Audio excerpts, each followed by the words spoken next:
Bonjour à tous, bonjour Leonardo. Bonjour. Alors on a eu l'idée de faire cette vidéo parce que Léo et moi on a des profils similaires. Donc on va se présenter l'un l'autre. Donc Leonardo, il est d'origine italienne. Il est connu actuellement en étant coach chez Inspire Potential, c'est la société qu'il a créée. Et il a été formateur chez Wim Hof, formateur des formateurs Wim Hof. Et la même chose chez Oxygen Advantage. De Patrick McCann. C'est ça, voilà. Tout à fait.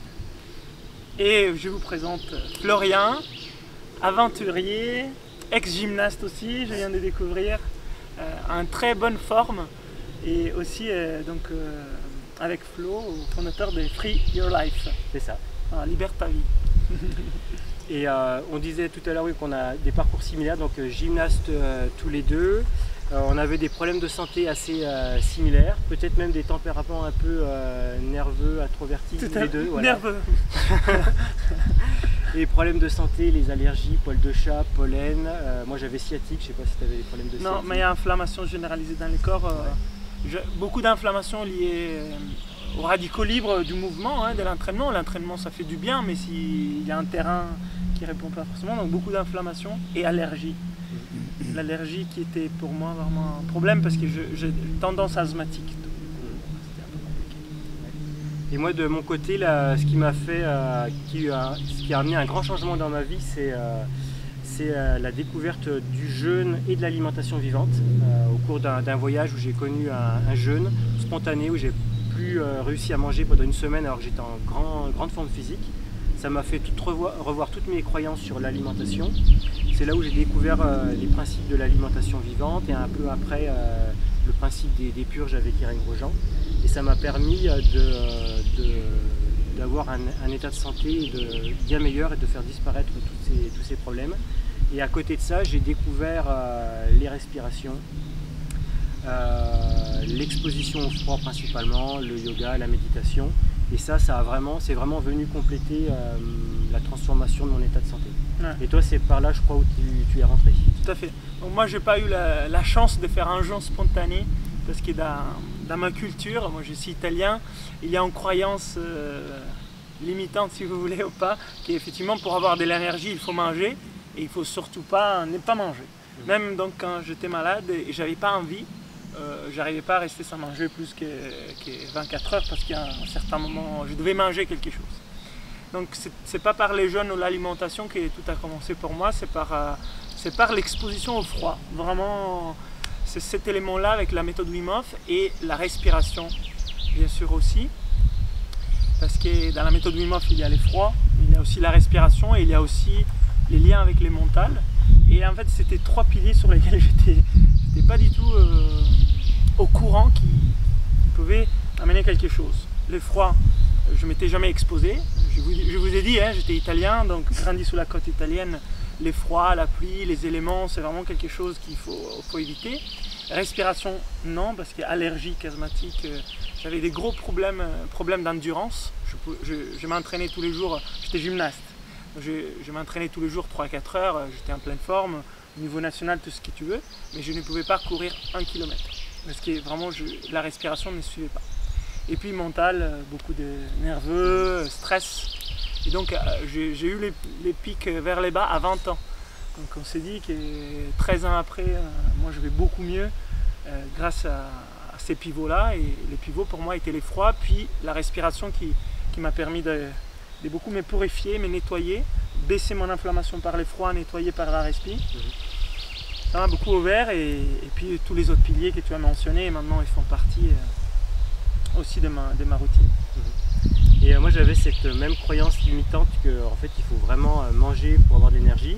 Je mangeais comme 2 ou comme 3, j'en étais fier, je trouvais que c'était viril. En plus je prenais pas 1 gramme de gras. Donc j'avais aucun problème avec la nourriture et je crois que jamais j'aurais pu revoir mes croyances sur le sujet si j'avais pas vécu ce jeûne. Donc comme tu disais, c'était vraiment une chance de vivre ça. Et par la suite je me suis intéressé à la méthode Wim Hof un petit peu par hasard. Et j'ai trouvé que c'était la même logique de retour au naturel, de retour vers la découverte du corps humain, de son potentiel, de son mode de fonctionnement. Et ce que je trouve vachement intéressant, c'est qu'en fait ce que j'observais à distance aussi, c'était la méthode de Wim Hof, tous les formateurs et les livres qui ont été publiés sur le sujet, où on voyait vraiment des personnes obtenir des bénéfices vraiment importants de leur état de santé, même chez des gens qui avaient des pathologies importantes, en conjuguant les effets de la respiration, des bienfaits des respirations conscientes et de l'exposition au froid. Et puis de notre côté, j'observais des transformations de l'état de santé chez les personnes qui adoptaient l'alimentation vivante avec les purges.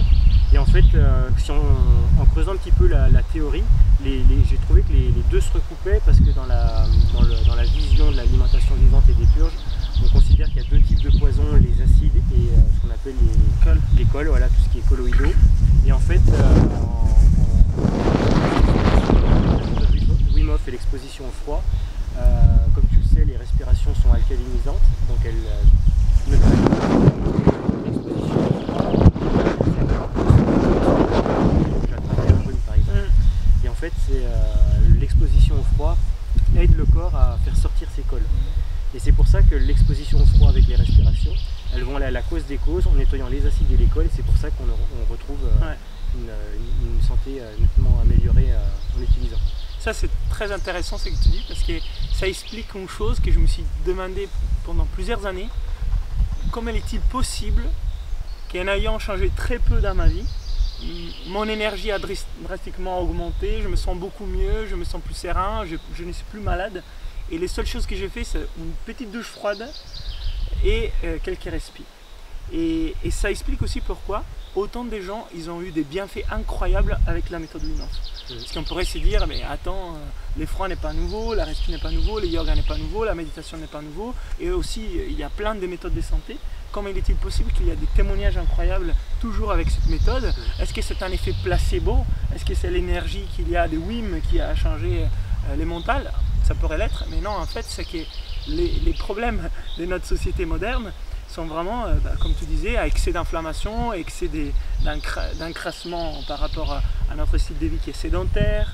On ne bouge pas, on mange des choses qui ne sont pas forcément justes pour nous, en quantité qui ne sont pas forcément bonnes pour nous, et puis on respire mal.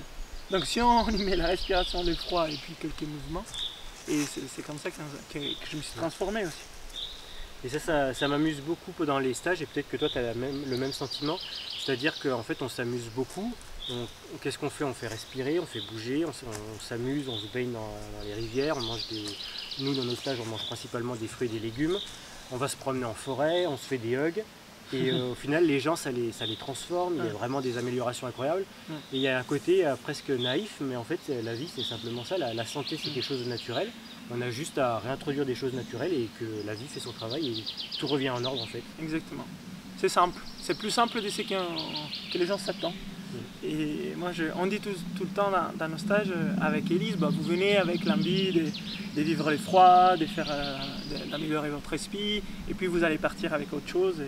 Et au début, ça n'a pas de sens, mais en fait, on voit qu'on se reconnecte à la nature autour de nous. On apprend beaucoup, ça nous permet donc de se reconnecter à soi, donc ça nous permet de se reconnecter aux autres. Et en fait, les gens vont repartir avec du bonheur, de la joie, l'envie de s'échanger, de se transformer. Et c'est puissant. Et à la fin, qu'est-ce qu'on a fait? On a respiré du froid, on a bougé, c'est des choses très très simples. Mais on n'est pas tous au courant. Donc c'est pour ça aussi qu'on fait cette vidéo, pour échanger, pour vous dire un peu comment on est arrivé nous à tout ça et vous inspirer. Et je pense que Florian a un parcours très inspirant en partant de l'ordinaire. Et moi aussi, je pars de l'ordinaire et je peux faire des choses inspirantes pour les autres. Et c'est ça qui est important, parce que si on était déjà extraordinaire au départ, on pourrait pas inspirer. C'est moins intéressant. On était un peu, mais en fait, on est totalement normal. On avait nos problèmes de santé, on avait nos problèmes avec la vie, et puis on a introduit des éléments simples, parce qu'il faut parler des choses simples, qui nous ont permis de faire des choses différentes, extraordinaires. Alors surtout toi, moi, j'ai fait des stages, j'aide les gens, mais toi, tu as fait vraiment des exploits. Moi, je pense que ça pourrait être intéressant de dire comment tu es arrivé là et comment tu t'es préparé aussi pour faire des choses qui sont vraiment extraordinaires, comme des longues marches, des marathons tous les jours, en étant bien et en santé, hein, parce que tu termines en ayant les sourires, c'est important aussi. Je ne suis pas abîmé sur le... Voilà, il ne faut pas s'abîmer. Donc comment tu es arrivé là déjà? Qu'est-ce qui t'a poussé? Moi, ça m'intéresserait de savoir quelle énergie interne t'a poussé à te défier comme ça et à montrer aux gens que c'était possible de les faire, et comment t'es arrivé à les faire? Ok. Donc moi je vais répondre à ta question, puis après je te poserai la même chose pour toi, parce que tu fais plein de choses qui m'impressionnent aussi, donc je serais curieux de connaître aussi les ressorts à l'intérieur de toi. Donc, ouais. Donc j'ai commencé à avoir une vie extraordinaire, comme tu disais, dans le sens qui sort de l'ordinaire. Quand j'ai quitté l'éducation nationale, à ce moment-là, j'étais vraiment monsieur tout le monde. Voilà, j'avais mon boulot de prof de maths que j'ai exercé seulement pendant 2 ans parce que j'ai vite senti qu'en fait, je n'allais pas du tout m'épanouir là-dedans et que je me voyais pas du tout faire une longue carrière là-dedans. Donc j'ai démissionné parce que je sentais que j'allais mourir à petit feu. Et là, je me sentais déçu par le modèle que la société proposait. J'avais toujours été premier de la classe. J'avais toujours écouté ce que mes parents me disaient. Voilà, j'étais un peu l'enfant qui essayait de se conformer à ce qu'on attendait de lui. Et puis au final, je me rends compte qu'en étant prof de maths, je ne suis pas du tout valorisé pour tous les efforts que j'ai fournis. Et donc là, je suis vraiment déçu par la société. Je me dis, c'est fini, j'ai pas envie de revoir un nouveau boulot où je vais attendre quelque chose de la société. Je fais non, je me suis fait avoir une fois, j'ai tout donné pour la société. Au final, je ne me sens pas récompensé. Donc cette fois, c'est fini, je vais partir vers autre chose, je ne sais pas quoi. Et là, je tombe sur un livre d'un des aventuriers les plus célèbres, Mike Horn. Et c'est Conquérant de l'impossible, le titre du livre. C'est une expédition la plus impressionnante dans l'Arctique. Et en fait, dès les premières pages, je réalise que ce qu'il faisait, je pensais que c'était impossible. Comme il l'a fait, je sais que c'est possible. Et là, ça a fait un déclic dans ma tête. Je me dis, en fait, c'est ça que je veux faire. C'est là où en fait, on a la capacité d'inspirer les gens, et tout le monde d'ailleurs. C'est dès qu'on fait quelque chose qui est de nouveau, les gens savent que c'est possible. Et s'ils savent que c'est possible, déjà, il y a la moitié de fait. Et donc, à ce moment-là, j'étais vraiment un profil de quelqu'un de très introverti, timide. Et pas du tout épanoui dans la société, avec peu d'amis, etc. Et je sentais littéralement que j'étais en train de mourir et j'avais plus envie de m'adapter, comme si c'était une sorte de pièce de théâtre où je savais que j'aurais jamais le rôle qui me plairait, quoi. Et donc je me suis dit, la seule porte de sortie que je voyais par rapport à ça, c'était d'aller loin de la société, loin des êtres humains, et pour ça il y avait les régions polaires, le nord du Canada où il y a quasiment peu d'humains, il y a de la nature vierge. J'avais pas conscience de ce que je faisais, je me sentais juste appelé à faire ça. Avec le recul, j'ai compris que c'était juste pour me déconnecter des conditionnements, des habitudes, etc. Puis me reconnecter à la nature et à moi-même. Et donc j'ai enchaîné plein de petits voyages à travers l'Europe, en Norvège, en Suisse, en Roumanie, qui étaient, j'ai envie de dire, sans prétention, qui étaient déjà un petit peu engagés. Mais à chaque fois, je mettais la barre un petit peu plus haute. Et en fait, c'était là où j'exprimais qui j'étais, c'était là où quelque part je montrais quand même aux autres ce que j'étais capable de faire, je me prouvais aussi à moi-même ce que j'étais capable de faire. Et à chaque fois que je partais en voyage, tout s'alignait sur mon chemin. Je me sentais l'homme que j'avais envie d'être, je me sentais épanoui, fort, libre. Et quand je revenais dans la société, j'étais à nouveau monsieur tout le monde avec plein de problèmes, etc. Et donc à chaque fois, je voulais repartir et à chaque fois, je voulais mettre la barre un petit peu plus haute. Et c'est en mettant la barre un petit peu plus haute à chaque fois que j'ai vu mes limites du corps. C'est comme ça que je les ai dépassées avec les pratiques hygiénistes. Sans elles, j'aurais pas pu faire les 3 premières mondiales que j'ai réalisées. Et puis c'est là où en fait j'ai traversé, c'était ma première mondiale, c'était la traversée de l'Amérique du Nord du point le plus à l'est jusqu'au point le plus à l'est, à vélo, à pied, en kayak, à ski sur 12 000 km. Où j'ai été le premier homme à traverser les monts Mackenzie dont on parlait tout à l'heure, une chaîne de montagnes grande comme la Suisse, par moins 40 au plus froid. Et la deuxième première mondiale, c'était après ce jeûne spontané dont on a parlé aussi.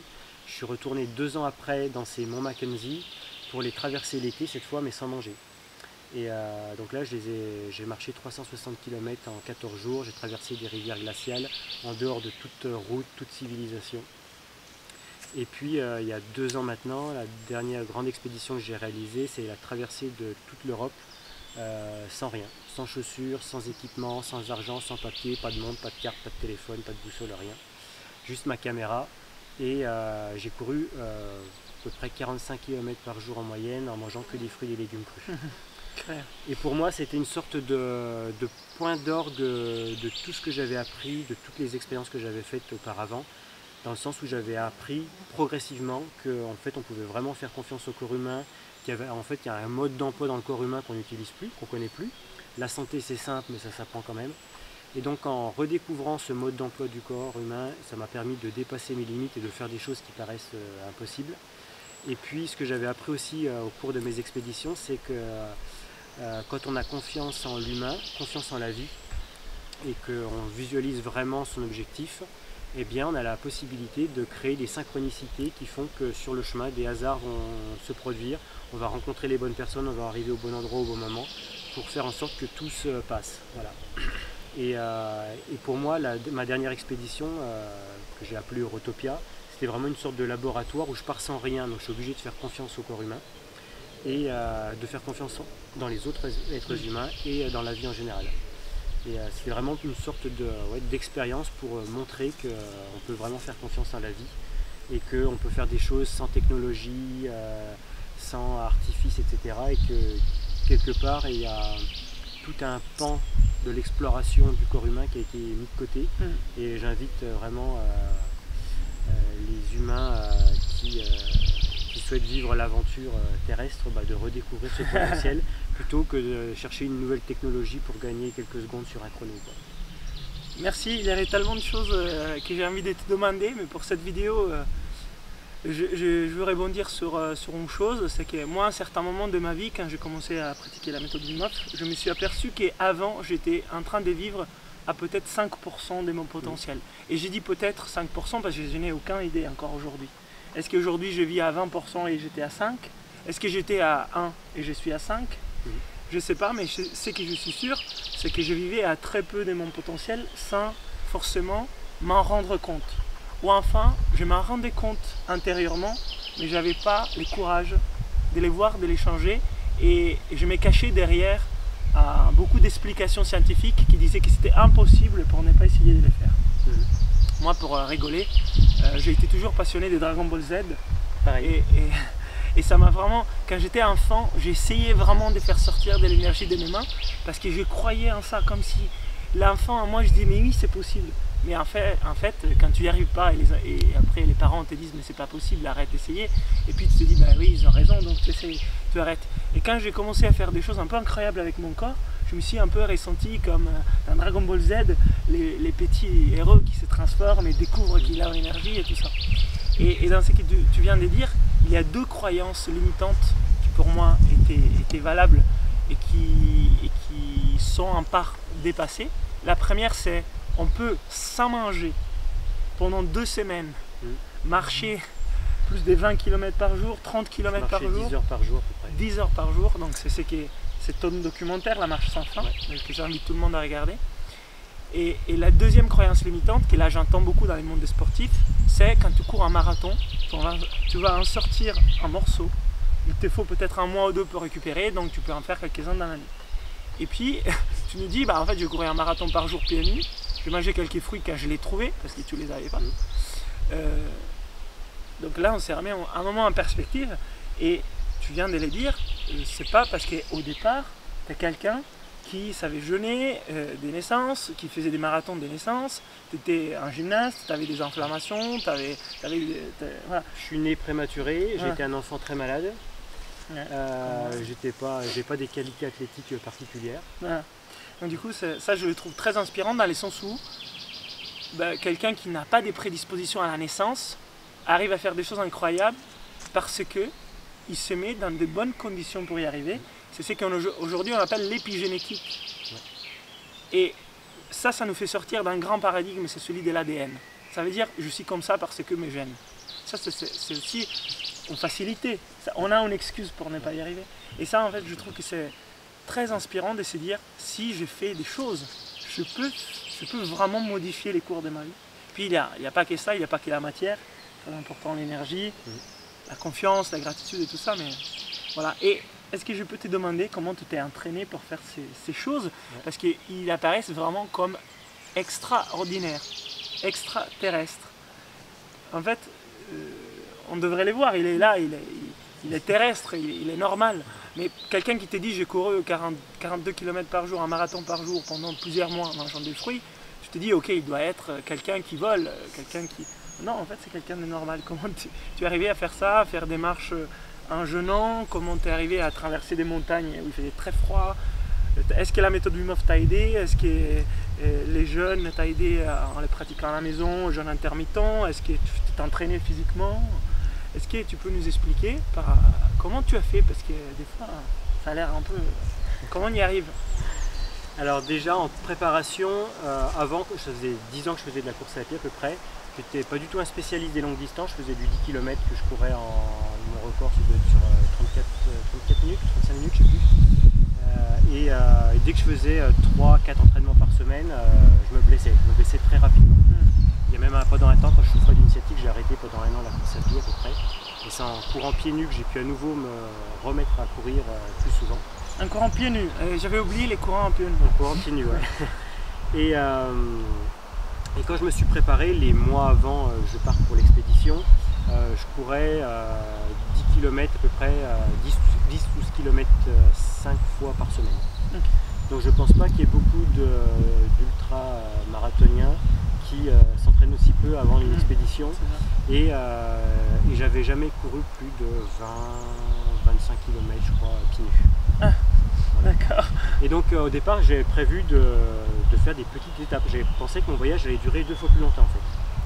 Et dès que j'ai essayé de courir plus longtemps à pieds nus à l'entraînement, en fait je commençais d'avoir des irritations, ma peau je suis pas très habitué à courir pieds nus non plus, ça fait juste quelques années quoi. Donc assez vite la peau était irritée, donc j'arrivais pas à faire plus de kilomètres.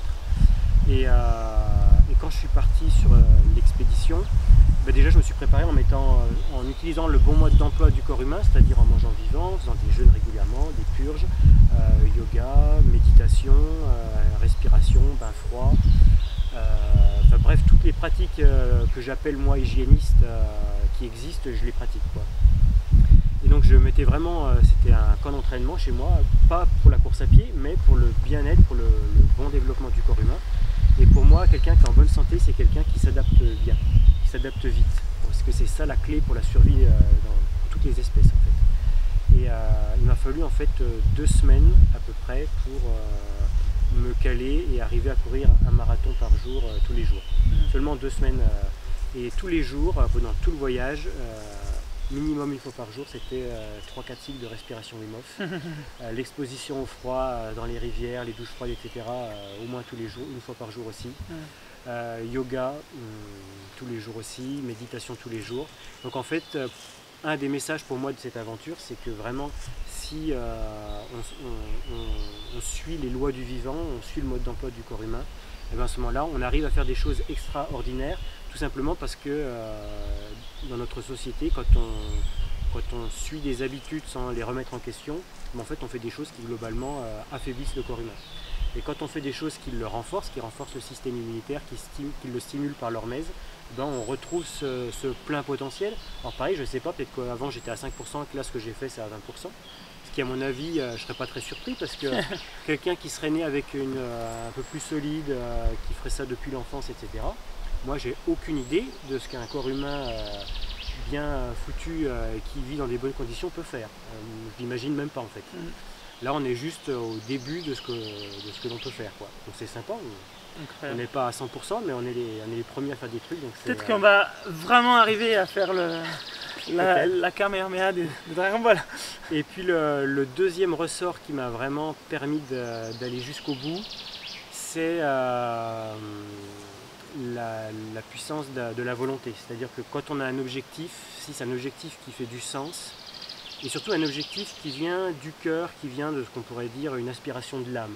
Pas quelque chose de l'ego qui veut de l'argent ou qui veut ceci pour paraître. Voilà. Quelque chose qui vient du profond de soi et que c'est quelque chose qu'on est venu vivre sur cette terre-là. À ce moment-là, on trouve les ressorts, la vie fait que sur le chemin, elle va nous aider parce qu'on est venu pour vivre ça. Et donc si on l'a conscientisé et qu'on y va, et ben, la vie nous aide à vivre ce qu'on est venu vivre. Et je me suis vraiment senti soutenu, ça fait un peu spirituel, mais par l'énergie du soleil, l'énergie des arbres, je me collais le dos contre un arbre quand j'étais épuisé. Et en 20 minutes, je me relevais, je me sentais bien, je repartais. J'ai eu la chance d'avoir grand soleil 80 jours peut-être sur les 90 jours de voyage. Donc j'étais tout le temps torse nu et rechargé par l'énergie du soleil. Et puis les êtres humains qui m'ont encouragé sur les réseaux, ceux que j'ai rencontrés. Et beaucoup de personnes qui m'ont dit non aussi parce qu'ils n'osaient pas héberger quelqu'un qui ne connaît pas comme ça. C'est une démarche que la plupart des gens avaient du mal à comprendre. Mais il y a quand même la plupart des gens, tous les jours je trouvais. Et quand je franchissais le seuil d'une maison, quand on me disait oui, c'était comme c'était de la magie, quoi. C'est-à-dire que toute la fatigue accumulée dans la journée, toutes les énergies basses, j'ai envie de dire, je les sentais se dissiper d'un seul coup de mon corps. Et là, je rentrais chez les gens, une fois qu'on m'avait dit oui, j'étais neuf, j'étais frais, quoi. Et je pouvais tenir la conversation jusqu'à minuit. Parce que c'était la monnaie d'échange aussi, hein, quand on est chez les gens, leur faire aussi des respirations Wim Hof, leur faire découvrir ça, parler d'alimentation. J'animais des mini-conférences tous les soirs, quoi, à la fin de mon marathon.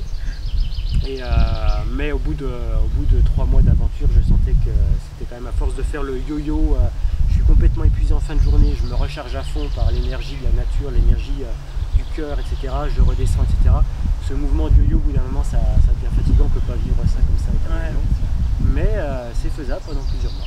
Et tu t'es reposé après, une fois que tu es revenu, mais sans forcément avoir vraiment des problèmes, n'est-ce pas? Tu disais qu'il n'y a pas eu de problème. Non, c'est souvent la fatigue. C'est souvent la question qu'on te pose, combien de temps il a fallu pour que tu récupères. Et en fait, physiquement, moi, il m'a fallu, je sais pas, le jour de l'arrivée, on est resté sur place, le temps de rentrer, je suis allé voir chez des amis. 3-4 jours après, j'étais chez moi, je me sentais neuf, quoi. C'est nerveusement, parce que c'est mon point faible, nerveusement où il m'a fallu peut-être 1 mois parce que ça m'avait le stress, j'étais sans papier, le stress de se faire choper par la police et que l'expédition s'arrête. J'ai pas peur de la prison, c'était juste pas de papier, c'est pas grave non plus. Le fait de risquer l'échec de l'expédition, ça me stressait. Et puis les soirs aussi, à chaque fois c'est un challenge. Est-ce que je vais trouver quelqu'un ou est-ce que je vais dormir dehors comme un mendiant? Chaque fois j'avais ce petit stress quand même qui à la longue devenait fatigant. C'est sûr. Merci. Super, très inspirant. Ça me donne envie aussi de me challenger avec quelque chose. De temps en temps je me demande comment je vais mettre dans un projet cette énergie que je ressens. Parce que c'est vrai que quand moi j'ai plein d'énergie et je fais plein de choses, c'est pas que j'ai aussi envie de me reposer et tout, mais des fois tu as vraiment envie de faire quelque chose avec cette énergie et aussi pour peut-être faire sauter quelques croyances limitantes par ici par là en soi, mais aussi à inspirer d'autres. Je me dis je dois encore trouver quelque chose, peut-être on fera quelque chose ensemble. J'étais en train de réfléchir à ça, peut-être, je sais pas, de manière assez classique, gravir une montagne en short, hein, tout simplement. Ah là oui, on les lance comme ça, hein, on verra. Et moi j'avais quelques questions aussi dans ce qui t'anime, dans les ressorts, parce que dans le milieu des respirations et de l'exposition au froid, tu te dégages comme étant une référence de plus en plus. Tu es connu dans le milieu des entreprises, je crois, dans le milieu des sportifs de haut niveau. Tu es la référence chez les coachs Wim Hof. Qu'est-ce qui t'a amené finalement à te distinguer comme ça? Ouais, c'est une bonne question. Comment je suis arrivé de quelqu'un à allergique asthmatique qui ne pouvait vraiment pas maîtriser sa respiration jusque-là. Je pense qu'il est en partie du fait que ça m'a tellement bouleversé de façon positive, passionné, que je commençais à pratiquer et avoir des transformations sur moi qui avaient de l'ordre de l'impossible. Je partageais autour et très rapidement j'ai franchi un chemin. Et avec une bonne intention aussi, celle de pouvoir vraiment partager, transmettre. Et je pense que c'est ça qui nous a permis d'impacter de façon très positive certaines personnes. Et ces personnes, en se transformant, elles ont impacté d'autres.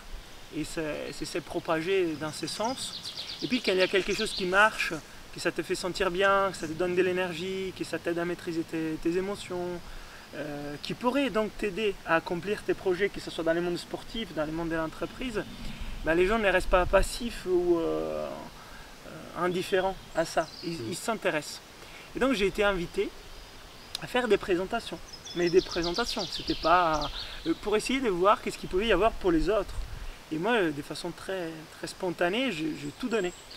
Et c'est vrai que les gens se sont dit, bah, il y a vraiment un potentiel là-dedans. Un potentiel pour les sportifs de haut niveau qui s'entraînent beaucoup. Et moi, j'étais juste au niveau national. Je comprends l'intensité de l'entraînement qu'il met, mais en oubliant des fois des piliers de la santé, de l'énergie, de la vitalité, de la performance qui sont vraiment pas là. Ou alors ils sont là pour certains parce qu'ils ont la chance. Et du coup, ils se disent, certains, ok, je suis à 99%, il me manque 1%. Au lieu d'aller les chercher dans ce que je connais déjà, je peux peut-être aller chercher dans les choses que je ne connais pas. Et une de ces choses est la respiration. Et puis, par rapport au tempérament, les caractères, je ne dis pas que c'est acquis, il y a encore un travail à faire, mais quand dans le monde de l'entreprise, il y a le stress, il y a la fatigue mentale, il y a les brouillards mentaux aussi, parce qu'il y a plein de brouillards pour plein de raisons. Et c'est vrai que quand je peux partager à des chefs d'entreprise des états de conscience modifiés, augmentés par la respiration, c'était des choses qu'ils n'avaient pas expérimentées en 20 ans, en 30 ans, dans presque très très longtemps. Et quand on s'aperçoit que ça on peut le faire dans l'espace de quelques minutes, juste en respirant, où on n'a besoin d'aucun outil, pratiquement rien, bah, ça percute les gens. Donc il y a un mouvement qui est en train de se créer autour de la respiration dans le monde. Il y a un mouvement qui se fait en France. Donc autour de la respiration, ça c'est naturel. Et puis il y a la méthode Wim Hof qui en soi a beaucoup cheminé dans le monde scientifique. C'est grâce à Wim et tout ce qu'il a fait. Moi je me suis formé directement avec Wim. Et je peux dire que quand on est proche, quand on les sent, ça te transmet en flamme quelque chose que tu as envie de faire. Donc moi c'est sûr que ça m'a beaucoup inspiré et j'ai beaucoup partagé ça. Et donc il y a cette ambivalence d'une évidence pour les gens, de quelque chose qui ça peut leur faire du bien, avec une explication scientifique derrière. Et je veux vraiment souligner l'explication scientifique derrière, parce que moi à la base je suis ingénieur scientifique et je n'ai pas pu pratiquer des choses sans pouvoir comprendre ce qu'il y avait derrière. C'est une limitation, je le comprends, mais c'est ma façon de fonctionner. Et c'est au moment où j'ai pu comprendre comment ça fonctionnait que j'ai pu faire confiance, donc m'ouvrir, et bien sûr après ça va plus loin. Mais du coup, pour la plupart des gens, ce qui a vraiment marché, je pense, c'était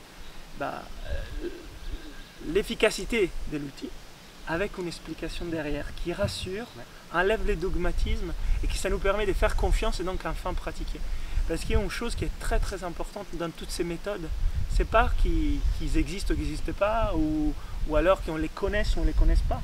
C'est de pouvoir les pratiquer en leur faisant confiance. Et ça, c'est aussi une chose qu'on néglige un peu. C'est que certes les froids ça fait du bien, mais quand tu fais des bains froids, mais tu n'es pas dans une gratitude, dans une bonne énergie, est-ce que ça te fait vraiment du bien? Peut-être un petit peu, mais tu rates en grande partie. Donc moi je pense que c'est aussi grâce au fait que ma passion dans l'outil a permis de donner un peu de confiance, l'explication derrière scientifique existait, et ça a permis de franchir un cap dans les sportifs de haut niveau qui vont aux Jeux Olympiques, jusqu'aux chefs d'entreprise, jusqu'à former d'autres instructeurs. C'est peut-être ça, mais je ne pense pas que ce soit forcément une aptitude personnelle innée qui m'a permis de transmettre, mais c'est peut-être cette combinaison des choses, un bon timing aussi dans le monde de la respiration et de la méthode Wim Hof. Donc en résumant, la passion, le plaisir de transmettre, et puis l'ouverture à quelque chose de nouveau tout en gardant une approche scientifique. Avec l'amour de la pratique. Parce qu'enfin, si on ne pratique pas, on ne peut pas transmettre. Ça, c'est la base. Voilà. Je peux pas. Oui, j'enseigne des choses, mais en fait, je ne les pratique pas vraiment. D'abord, je les pratique. D'abord, je me transforme, puis je transmets. Et c'est ça aussi, effectivement, qui est important. C'est qu'avant de transmettre, j'ai quand même beaucoup pratiqué tout un tas de choses. Et c'est vrai qu'à un certain moment, j'étais débordant d'envie de transmettre. Mais ça faisait peut-être 20 ans que j'avais travaillé des choses sur lesquelles je n'avais jamais pu vraiment partager parce que je n'étais pas en place de pouvoir vraiment transmettre. Donc au moment où il y a eu l'occasion de pouvoir partager, j'avais vraiment envie. Ok. Chouette parcours. Et puis c'est vrai, je regarde un petit peu à distance ce mouvement de la respiration dans le monde. Et c'est comme si j'imaginais tous les corps humains sur la planète qui tout d'un coup se mettaient à respirer de manière un peu plus profonde. Et l'humanité se met à nouveau à mieux respirer. Je pense que la planète entière qui respire. Voilà. Là, on sent que dans la forêt, on respire. Tout à l'heure, on a respiré tous ensemble, on sentait l'énergie, on pouvait. Et je pense qu'une chose qui est intéressante à voir dans la respiration, c'est bien sûr ça nous fait du bien au niveau physiologique, mais en fait ça monte aussi notre énergie.